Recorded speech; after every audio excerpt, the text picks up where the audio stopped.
नमस्कार जोहार, मैं हूँ श्रुति कुमारी और स्वागत है आपका और भी है राहें की इस कड़ी में। दूरदर्शन के इस कार्यक्रम में हम आपको करियर से जुड़ी सारी बातें बताते हैं। 2023 में एआई यानी आर्टिफिशियल इंटेलिजेंस के प्रचलित होने के बाद से लोगों के सर पे उनकी नौकरियों को खोने का खतरा सा मंडरा रहा है।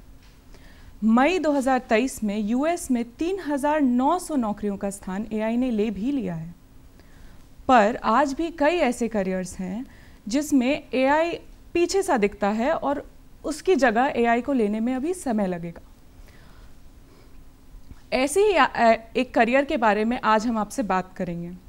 ह्यूमन रिसोर्स मैनेजमेंट में करियर के विषय में, उसकी अपॉर्चुनिटीज़ के विषय में आज हम आपसे बात करेंगे। इस विषय पे चर्चा करने के लिए आज हमारे साथ स्टूडियो में मौजूद हैं आकांक्षा शरण।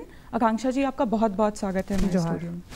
आकांक्षा जी, सबसे पहले तो आप हमें ये बताइए कि ह्यूमन रिसोर्स मैनेजमेंट होता क्या है और इसमें किस चीज़ की पढ़ाई की जाती है? देखिए, जैसे कंपनीज होती हैं, ऑर्गेनाइजेशंस होती हैं, कॉर्पोरेट्स होते हैं, ये सारे अलग अलग शब्द हैं। एक ऑर्गेनाइजेशन को हम लोग रिप्रेजेंट करते हैं, स्टार्टअप्स है। तो ये कंपनीज इंसानों से है, एम्प्लॉयज़ से है जी। तो एचआर एक ऐसा डिपार्टमेंट है या क्षेत्र बोल सकते हैं जिसमें हम इन एम्प्लॉयज़ के साथ काम करते हैं जी। और इसमें उन एम्प्लॉयज़ को कैसे हमें आगे बढ़ाना है, कैसे हमें आगे इनको प्रोत्साहित करना है, इनका करियर डायरेक्शन क्या होना चाहिए, उसमें काफ़ी सारी चीज़ें आती हैं फॉर एक एचआर डिपार्टमेंट में जी। तो आप ये बोल सकते हैं कि एक टाइप का बिल्डिंग ब्लॉक है। आपके पास अगर लोग नहीं होंगे काम करने वाले तो आपके पास कंपनी नहीं होगी जी।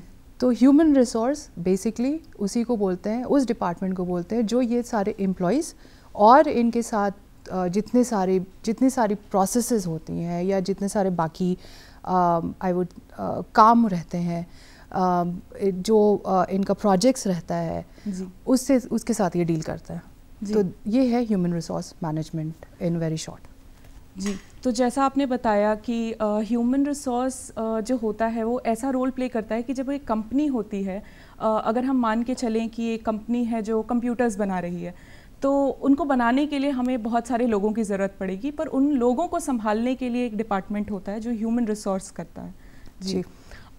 तो हमें बतलाइए आकांक्षा जी कि जब कोई स्टूडेंट ह्यूमन रिसोर्स में अपना करियर बनाना चाहता है तो 12th में ऐसे कौन से सब्जेक्ट्स हैं जो उन्हें पढ़ने चाहिए, ऐसे कौन से सब्जेक्ट्स हैं जिस पे उनको ध्यान देना चाहिए 10th के बाद जब वो सिलेक्शन होता है कि साइंस लेना है, कॉमर्स लेना है, आर्ट्स लेना है, तो कौन सा ऐसा सब्जेक्ट उनको सबसे ज़्यादा मदद कर सकता है ह्यूमन रिसोर्स मैनेजमेंट के लिए तैयार करने के लिए? सबसे बढ़िया बात ह्यूमन रिसोर्स के लिए है कि आपको कोई सब्जेक्ट चूज़ करने की ज़रूरत नहीं है। ये स्पेशलाइजेशन आपके बैचलर्स से शुरू होता है, बीबीए कर सकते हो आप, लेकिन प्राइमरली ये शुरू होता है जब आप मास्टर्स करते हो। जब आप मास्टर्स करते हो तो उसमें आपको एक स्पेशलाइजेशन आती है ह्यूमन रिसोर्सेज की। सो आप 10th में कुछ भी ले सकते हो, आप 12th में कुछ भी ले सकते हो बेस्ड ऑन जैसे आपकी इंटरेस्ट अभी लग रही है आपको जी।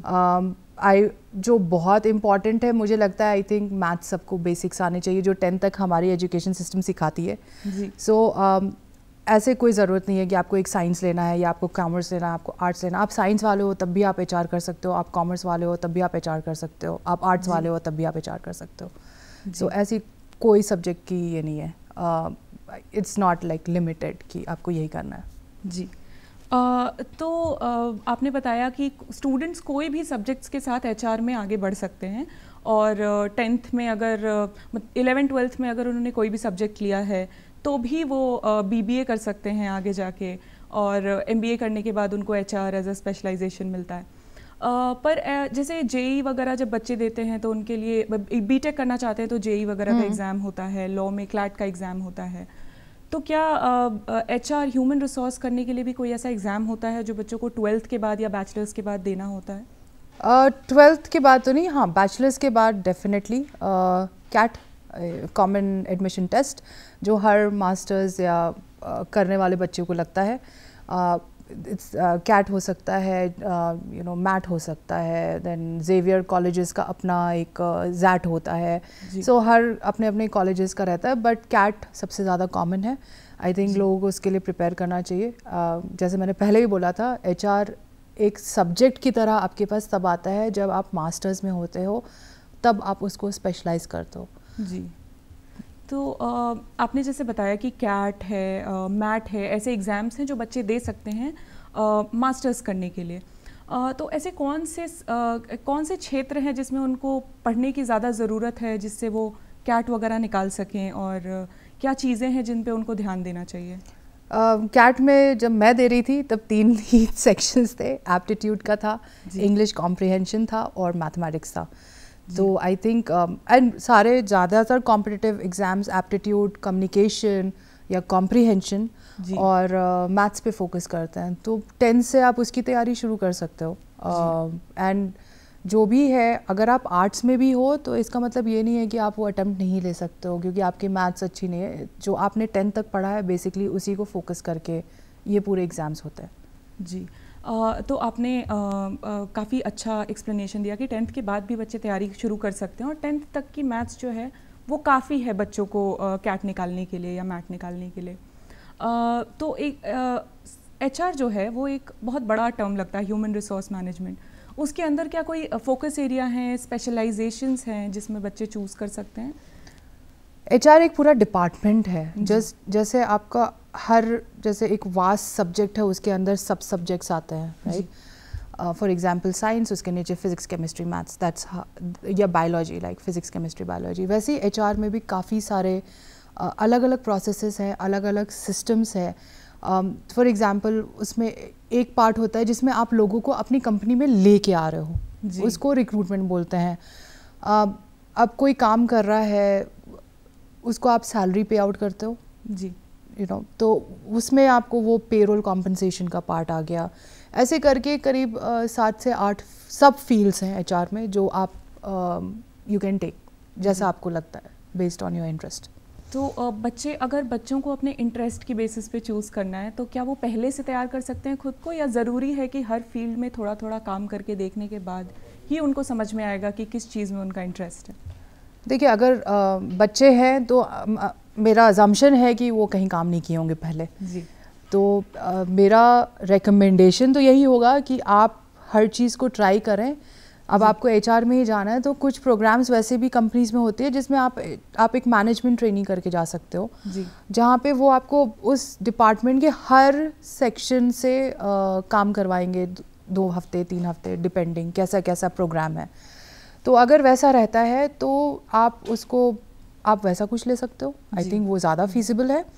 आपको पूरा कंप्लीट आइडिया मिल जाएगा कि HR का क्या फंक्शन होता है, आपको किस में इंटरेस्ट आ रहा है। जी, जी, जी, बिल्कुल। तो हमने इतनी बातें करी कि कैसे आप HR मैनेजमेंट पढ़ सकते हैं। तो क्या आप हमें बताएंगे कि झारखंड और इंडिया में क्या ऐसे टॉप यूनिवर्सिटीज़ हैं जहां बच्चे अप्लाई कर सकते हैं ह्यूमन रिसोर्स पढ़ने के लिए?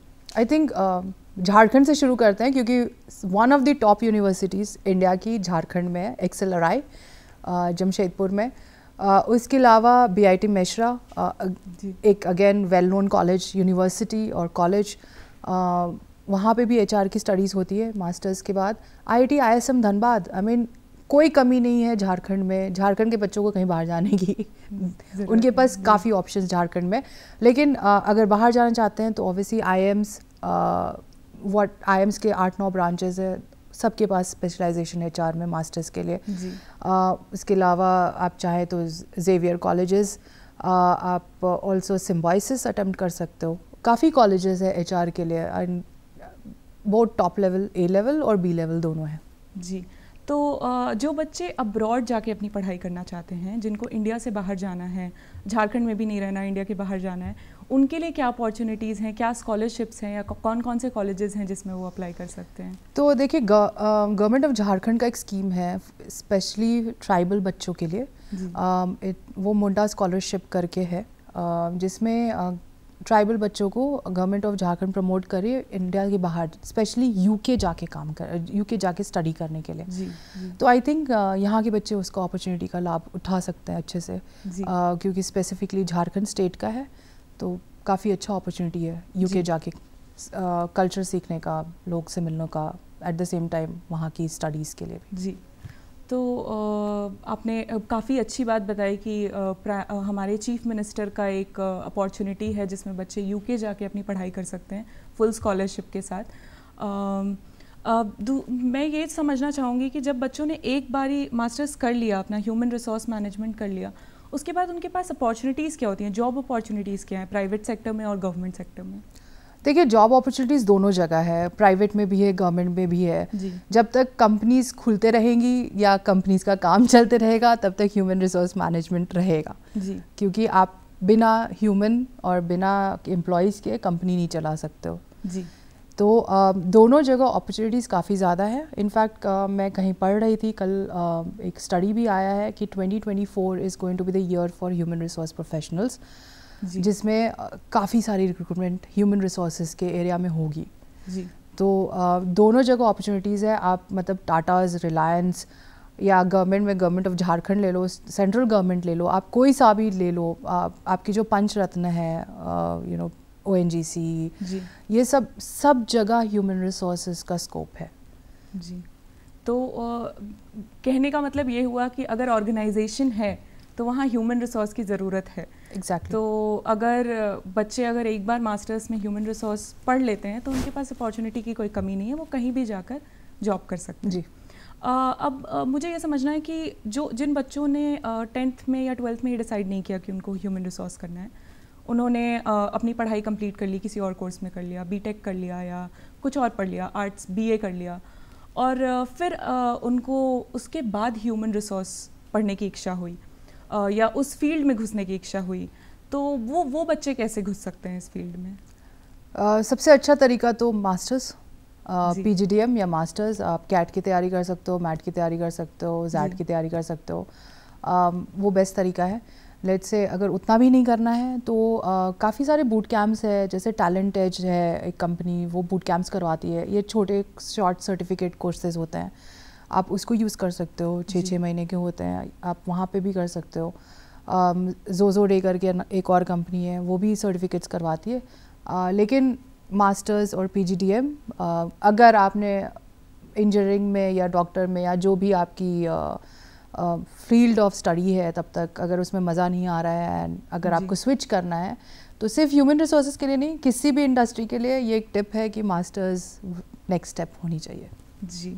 तो आपने बैचलर्स किसी भी फील्ड में किया हुआ, मास्टर्स आप उसमें करके और अपना करियर देख सकते हैं आगे। पर एक और चीज़ थी कि जो बच्चे Tier 3 कॉलेजेस से पढ़ते हैं, अगर उनको लगता है कि उनकी जो एजुकेशन है वो उतनी अच्छी नहीं हो पाई उस फील्ड में जिसमें वो करना चाहते थे, तो क्या कोई सर्टिफिकेशन कोर्सेज हैं ऑनलाइन या इंडस्ट्रियल सर्टिफिकेशंस हैं जिसकी मदद से वो अपने आप को बेहतर बना सकते हैं और बेहतर समझ सकते हैं इस इंडस्ट्री को? तो गवर्नमेंट ऑफ इंडिया से भी कुछ स्कीम्स चलती हैं, स्कीम्स नहीं, आई विल से सर्टिफिकेशंस होती है। नेशनल स्किल प्रोग्राम के थ्रू काफ़ी सारे सर्टिफिकेट्स उन्होंने HR के लिए भी बनाया हुआ है जी।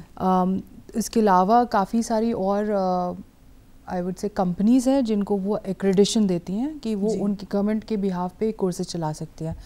बच्चे अगर थोड़ा स्टडी करेंगे, थोड़ा रिसर्च करेंगे, तो उनके टाइम पे क्या चल रहा है उसके बेसिस पे वो they can choose best option क्या हो सकता है उनके लिए जी। आई थिंक आज ऐसे भी बहुत सारे प्लेटफॉर्म्स आ गए, ऑनलाइन प्लेटफॉर्म्स, जहाँ पे काफ़ी सर्टिफिकेशंस बच्चों को मिल जाते हैं जैसे अपग्रेड है, यूडेमी है, यहाँ पे भी। तो इन सर्टिफिकेशंस का क्या रोल होता है, क्या ये यूज़फुल होते हैं इंडस्ट्री में घुसने के लिए? देखिए, सर्टिफिकेशंस या मैं पढ़ाई कभी वेस्ट तो होती नहीं है जी। मेरे को लगता है कि अगर आप कुछ सर्टिफिकेट कर रहे हो तो आप कर सकते हो, देयर इज़ कोई दिक्कत नहीं है करने में। लेकिन उसका देखिए, एक दो पहलू होते हैं जॉब के, राइट? एक जो आप पढ़ के आए हो और एक जो आप कर रहे हो जी। तो वो मेरे को लगता है करने वाला पार्ट ज़्यादा इम्पॉर्टेंट है जी। सो सर्टिफिकेशंस ऑब्वियसली बहुत हेल्पफुल होती है, लेकिन मुझे लगता है कि आई थिंक प्रैक्टिकल नॉलेज काफ़ी ज़्यादा हेल्पफुल होगा जी। तो आपने काफ़ी सही बात कही कि प्रैक्टिकल नॉलेज एक बहुत ज़रूरी चीज़ है। तो इस पे भी मैं एक चीज़ समझना चाह रही थी कि इंटर्नशिप किस तरीके का रोल प्ले कर सकता है स्टूडेंट्स के लिए ह्यूमन रिसोर्स में, और किस तरीके से बच्चे कौन से ईयर में इंटर्नशिप्स देख सकते हैं, या क्या जगहें हैं जहां उन्हें इंटर्नशिप्स के लिए देखना चाहिए, और कितना फ़ायदेमंद हो सकता है ये? जैसे मैंने पहले बोला, प्रैक्टिकल नॉलेज काफ़ी ज़रूरी है, सिर्फ HR में नहीं, जनरली। और स्पेसिफिकली जैसे बच्चे जो Tier 3 कॉलेजेस में हैं, उनके लिए बहुत ज़रूरी है कि वो ये शॉर्ट टर्म एक्सपोजर लें जी, क्योंकि ये उनका पहला कदम होता है एक नौकरी की तरफ बढ़ने का, राइट? बहुत ज़रूरी होता है। तो इंटर्नशिप बहुत ज़रूरी है, अप्रेंटिसशिप बोलो, इंटर्नशिप बोलो, मैनेजमेंट ट्रेनी प्रोग्राम, ये अलग अलग टर्म्स है एक ही चीज़ के जी। आपको बहुत ज़रूरी है वो एक्सपोजर लेना, क्योंकि उससे बेहतर चीज़ शायद आपकी लर्निंग जो आप सीख सको, किताबों से जो सीख सको, उससे लाख गुना बेटर आपको वहाँ सिखाने मिलेगा लाइव। तो बहुत ज़रूरी है। आप इंटर्नशाला करके एक वेबसाइट है internshala.com, आप उस पर अप्लाई कर सकते हो। उसमें काफ़ी सारे HR की ओपनिंग्स आती रहती है, अपॉर्चुनिटी, जो कि सिर्फ और सिर्फ इंटर्नशिप के ऊपर फोकस्ड है। इसके अलावा अपने झारखंड में जैसे जिंदल का प्लांट है यहाँ पे, विच इज़ पतरातू में है। सिमिलरली NTPC का प्लांट है। आपको इंटर्नशिप के लिए कोई कहीं मना नहीं करेगा जी, एज लॉन्ग एज आपका जो बेस अगर आपका करेक्ट है, तो आपको इंटर्नशिप के लिए कभी कोई कंपनी मना नहीं करेगी। अगर आपको कीन इंटरेस्ट है तो आप उनको डायरेक्टली उनके वेबसाइट पे जाके, वहाँ करियर्स पेज होता है, वहाँ एक ईमेल आईडी दी रहती है, आप डायरेक्टली भी उनको अप्रोच कर सकते हो जी। तो ये ज़रूरी नहीं है कि आपको कहीं से ढूंढना है, आप अपना शॉर्टलिस्ट कर सकते हो, आपकी कौन कौन सी कंपनी में आपको इंटरेस्ट है, आप उसके थ्रू भी अप्लाई कर सकते हो। नहीं तो देयर आर प्लेटफॉर्म्स, जैसे मैंने बोला इंटर्नशाला हो गई, इसके अलावा कुछ और इंटर्नशिप अपॉर्चुनिटीज़ के प्लेटफॉर्म होते हैं, कुछ फ्रीलांसिंग प्लेटफॉर्म होते हैं, आप वहाँ पर भी देख सकते हो जी। तो बच्चों के लिए काफ़ी अपॉर्चुनिटीज़ हैं जहाँ पे बच्चे खुद से जाके अप्लाई कर सकते हैं और इंटर्नशिप्स ले सकते हैं। और जैसा आपने बोला कि इंटर्नशिप एक बहुत इम्पॉर्टेंट पार्ट होती है ह्यूमन रिसोर्स मैनेजमेंट समझने में, क्योंकि वो एक आपको हैंड्स ऑन एक्सपीरियंस देती है कि आप पहले करके देख रहे हो कि आपको इस फील्ड में घुसना है तो ये करते कैसे हैं। जी, तो इसमें बहुत सारी स्किल्स भी मुझे लगता है कि एक बहुत इम्पॉर्टेंट रोल प्ले करती है। अभी जैसे हमने देखा है कि हार्ड स्किल्स और सॉफ्ट स्किल्स के बीच में एक डिवीजन होता है। ह्यूमन रिसोर्स मैनेजमेंट में क्या ऐसी स्किल्स हैं जिस पे बच्चे काम कर सकते हैं और जो कि बहुत ज़रूरी और इम्पोर्टेंट रोल प्ले करते हैं इस फील्ड में जाने के लिए? मैं सॉफ्ट स्किल्स पे ज़्यादा फोकस करूँगी कि हार्ड स्किल्स जब आप काम करोगे तभी आएगा। सॉफ्ट स्किल्स में बहुत ज़रूरी है कम्युनिकेशन, आपकी कम्युनिकेशन बहुत अच्छी होनी चाहिए। At the same time empathy, I think वो बहुत इंपॉर्टेंट फैक्टर है। एम्पैथी का मतलब ये है कि आप अपने आप को सामने वाले की जगह पे रख के देखो, उसकी इमोशंस फील करो और आप सोचो कि आप उसका काम कैसे आसान कर सकते हो जी। तो कम्युनिकेशन, इसके अलावा obviously Microsoft, MS word, MS office, ये सब तो आई थिंक हर जॉब की ज़रूरत है आजकल।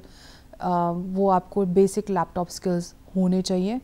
अगर आपको फोकस करना है तो आप एक्सेल पे फोकस कर सकते हो, वर्ड पे फोकस, पावर पॉइंट पे फोकस कर सकते हो, इन तीन चीज़ों पे। बट कम्युनिकेशन और एम्पैथी काफ़ी इम्पॉर्टेंट है मेरे हिसाब से फॉर ह्यूमन रिसोर्स जी।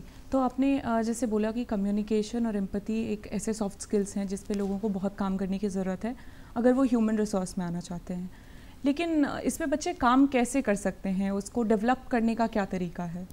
देखिए, कम्युनिकेशन के लिए बहुत ज़रूरी है कि आप वहाँ पे कुछ कोर्सेज़ भी होते हैं, देयर सॉफ्ट स्किल कोर्सेज़ जो आपको लिंक्डइन लर्निंग पे मिल जाएगा अगर आप लिंक्डइन पे हो, या आपको यहाँ लोकली भी ऑल्सो कुछ इंस्टीट्यूट्स हैं जो सॉफ्ट स्किल्स करवाते हैं। बहुत ज़रूरी है कि आप अगर उसमें क्लियर नहीं हो, ये यूट्यूब पे आप वीडियोस देख सकते हो, आपको ज़रूरत नहीं है कि आपको स्पेंड करना है जी।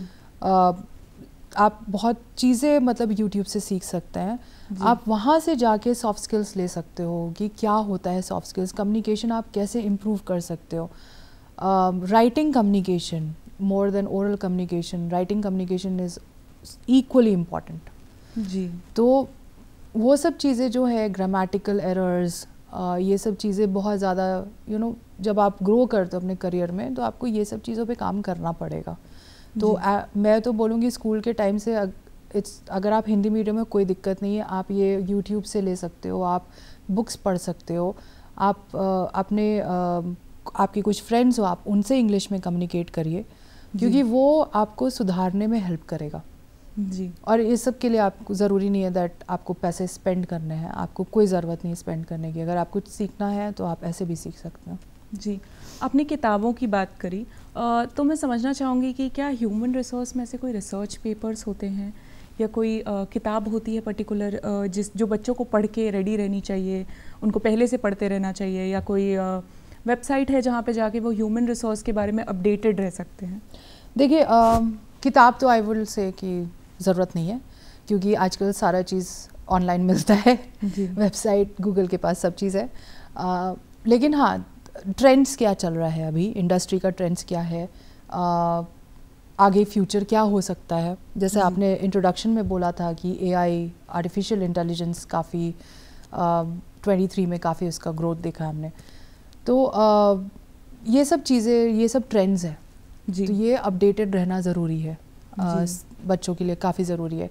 इसके लिए आप SHRM करके एक वेबसाइट है, आप उसमें society of human resource management, ये वर्ल्ड वाइड नोन सोसाइटी है, आप इसको फॉलो कर सकते हो। आप नेशनल HRD नेटवर्क को फॉलो कर सकते हो, ये वेबिनार्स करवाते हैं, रिसर्च पेपर्स लिखते हैं जी। आई थिंक ये दोनों काफ़ी इम्पॉर्टेंट है। इसके अलावा CHRMP करके भी एक वेबसाइट है, आप उसको भी फॉलो कर सकते हो।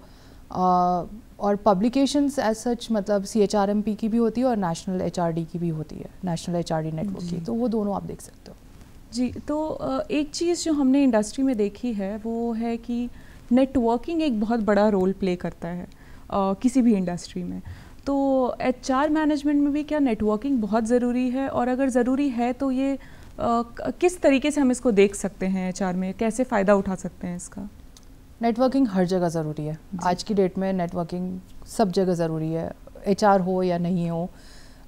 आई थिंक एवरीबडी, फेसबुक ने नेटवर्किंग काफ़ी आसान कर दिया है, that is on social side, और प्रोफेशनल साइड पर लिंक्डइन ने काफ़ी आसान कर दिया है। सो नेटवर्किंग, जैसे अगर आप रिक्रूटमेंट में हो जहाँ आपको लोगों को लेके आना है अपनी कंपनी में, इन दैट केस नेटवर्किंग बहुत ज़्यादा ज़रूरी हो जाता है, दैट क्योंकि आपको नहीं मिलेगा, आप पोस्ट कर सकते हो, ये कर सकते हो, लेकिन आपके जो नेटवर्क के थ्रू जो आपको रेफरेंसेस आते हैं जी, वो काफ़ी अच्छा पड़ता है जी। तो वो बहुत ज़रूरी है कि आप नेटवर्किंग के ऊपर फोकस करिए। लिंक्डइन यूज़ करिए, अगर आप 12th में हो, आई वुडेंट से 10th या उसके नीचे के बच्चों को लिंक्डइन करना चाहिए, लेकिन 12th और उसके ऊपर आप लिंक्डइन एक्सप्लोर कर सकते हो। प्रोफेशनल नेटवर्क है, ऑनलाइन आजकल पूरी दुनिया ऑनलाइन है जी, तो आप जितना ऑनलाइन एक्सप्लोर कर सकते हो आप ऑनलाइन एक्सप्लोर करो। आप लिंक्डइन पे अपने इंडस्ट्री में, आपको अगर HR में इंटरेस्ट है तो आप वहाँ पे इवेंट्स अटेंड कर सकते हो, जो कि वर्चुअल इवेंट्स है। आप वहाँ पे इंडस्ट्री प्रोफेशनल से कनेक्ट कर सकते हो जी, जो कि अल्टीमेटली आपको गाइड ही करेंगे कि आपको अगर इस इंडस्ट्री में आना है तो आप कैसे आ सकते हो जी। सो नेटवर्किंग बहुत ज़रूरी है जी। तो मतलब नेटवर्किंग ऐसा कह सकते हैं कि एक बहुत इंटेग्रल पार्ट होता है ह्यूमन रिसोर्स का, क्योंकि जब आप किसी को बाहर से ऑर्गेनाइजेशन में हायर करके लाना चाहते हो, रिक्रूटमेंट पार्ट में स्पेसिफिकली, तो अगर आप किसी को जानते नहीं हो तो लाना बहुत मुश्किल हो जाता है। तो अब मुझे ये भी समझना था कि जब आप एक HR मैनेजर आप खुद हो, तो आपका दिन ब दिन, डे टू डे कैसा दिखता है एक ऑर्गेनाइजेशन में? ओह काफ़ी हेक्टिक। मैं एक स्टार्टअप में काम कर रही हूँ। जिन लोगों को स्टार्टअप नहीं पता है, ये एक ऐसी कंपनी है जो हमारा कुछ प्रोडक्ट्स है जो उसके साथ हम मार्केट में वेंचर कर रहे हैं जी। अब स्टार्टअप्स के अलग अलग स्टेजेस होते हैं। एक 0 to 1 जर्नी होता है जिसमें आप जस्ट मार्केट में प्रोडक्ट लेके लॉन्च हुए हो और आपने कुछ कस्टमर्स है आपके पास। एक ग्रोथ फेज़ होता है जी, और हर स्टेज की रिक्वायरमेंट अलग होती है HR से जी। तो मेरे लिए तो काफ़ी हेक्टिक रहता है, क्योंकि मैं सब चीज़ देखती हूँ। HR के जो 7-8 कॉम्पोनेंट्स हैं, मैं सारी चीज़ें देखती हूँ। रिक्रूटमेंट, जैसे मैंने बोला, लोगों को लेके आना अपनी टीम के लिए, क्योंकि हम एक ग्रोइंग कंपनी है तो हमें लोग तो चाहिए, बिना लोग के तो काम नहीं होगा जी। सेकेंडली कॉम्पनसेशन, कितने सैलरी पे, क्या कॉम्पनसेशन, पेरोल, बेनिफिट्स, हम उनको क्या बेनिफिट्स दे रहे हैं एज एन एम्प्लॉई। उसके अलावा फिर attendance leave management, employee relations, employee grievances. अभी grievances huge word, simple thing ये है कि आपके पास लोग हैं, ज़रूरी नहीं है कि हर कोई हर टाइम पे खुश रहेगा। किसी ना किसी को कुछ ना कुछ, कभी ना कभी कंप्लेंट्स होती हैं, तो वो सुनना, उनकी समझना कि क्या कंप्लेन है, क्यों है जी, वो अंडरस्टैंड करना, उसको रिजॉल्व करना। एम्प्लॉय रिलेशंस वहाँ पे आ गया। HR एक ऐसा डिपार्टमेंट है कि आपके पास अगर 5000 एम्प्लॉयज़ है ना, तो भी उनको पता होना चाहिए कि आपके 5000 एम्प्लॉयज़ के साथ क्या चल रहा है। जी। तो हाँ। काफ़ी बिजी, काफ़ी हेक्टिक, और सबसे इम्पॉर्टेंट है कि हम ह्यूमन से डील कर रहे हैं, हम इंसानों से डील कर रहे हैं, हम एम्प्लॉय से डील कर रहे हैं। इट्स नॉट मशीन या कोडिंग नहीं है कि हमने ये डाल दिया उसका ये आउटपुट हो गया। जी। X+Y is not Z। It's never human emotions जहाँ आ जाते हैं वहाँ पे काफ़ी डिफ़िकल्टी होता है टू डील विथ। हर आदमी का अलग अलग तरीका है डील करने का, तो वो फिगर आउट करना किसको आप कैसे मोटिवेट कर सकते हो, जी, वो सब चीज़ें मेरे डे टू डे मेरा मोस्टली ऐसे ही जाता है। जी। तो मतलब HR जितना सिंपल टर्म है बोलने में, उतना सिंपल ये है नहीं। आपको डेफिनेटली नॉट जितने ज़्यादा एम्प्लॉयज़ हैं उनको समझना, उनको अगर किसी तरीके की तकलीफ़ हो रही है, उनके घर में कोई प्रॉब्लम चल रही है, तो उनका परफॉर्मेंस बहुत हैम्पर होता है वर्क प्लेस पे भी, तो उसको भी मैनेज करना एक बहुत बड़ा पार्ट होता है HR का। तो आई थिंक ये बहुत बड़ा डिसीजन होता है स्टूडेंट्स की तरफ से कि क्या वो इस फील्ड में जाना चाहते हैं, क्योंकि आपने जो बताया उस हिसाब से काफ़ी कुछ है जो उनको देखना पड़ता है। तो ऐसा कोई मैसेज है जो आप अपनी तरफ से स्टूडेंट्स को देना चाहते हैं जो HR में इंटरेस्ट रखते हैं? डेफिनेटली आई थिंक सबसे इम्पॉर्टेंट मैसेज, आई थिंक सब लोग अब AI, artificial intelligence, machine learning सब के लिए बात कर रहे हैं। यू ऑल्सो, आपने भी कुछ स्टैट्स दिए थे शुरू में, तो उसमें क्या होता है कि AI कुछ जॉब्स लेगा, जी, राइट, लेट्स एक्सेप्ट इट, वो होने वाला है। लेकिन ह्यूमन रिसोर्सेज में AI विल एलिवेट का मतलब वो हमारी ही मदद करेगा with to make more concrete decisions. जी, क्योंकि जहाँ इमोशंस आते हैं वहाँ एक आप और मैं समझ सकते हैं सामने वाले का इमोशन क्या है, जी, वो एक मशीन नहीं समझेगी। जी, बिल्कुल। वो मशीन को नहीं समझ में आएगा कि आपके घर में प्रॉब्लम है या कुछ है, उसको इसके लिए बहुत सिंपल लॉजिक है। जी, but humans are not logical. जी, बिल्कुल। तो आपने काफ़ी अच्छी बातें बताई आज हमें कि कैसे सिर्फ भारत देश में ही नहीं, झारखंड में हमारे पास सबसे अच्छे कॉलेजेस है ह्यूमन रिसोर्स पढ़ने के लिए। XLRI है हमारे पास BIT मेसरा है, साथ ही बाहर जाने के लिए भी हमारे पास बहुत अपॉर्चुनिटीज़ हैं। तो बहुत बहुत धन्यवाद आकांक्षा जी, आज आप हमारे शो में आई। मैं अपने दर्शकों को ये बतलाना चाहूँगी कि अब DD झारखंड यूट्यूब पे भी अवेलेबल है, तो आप सारे प्रोग्राम्स यूट्यूब पे देख सकते हैं। साथ ही टाटा स्काई पे चैनल नंबर 1145 पे DD झारखंड आपको मिल जाएगा, तो हमारे प्रोग्राम्स आप वहाँ भी देख सकते हैं। अब आपसे हम मिलेंगे अगली कड़ी में। धन्यवाद।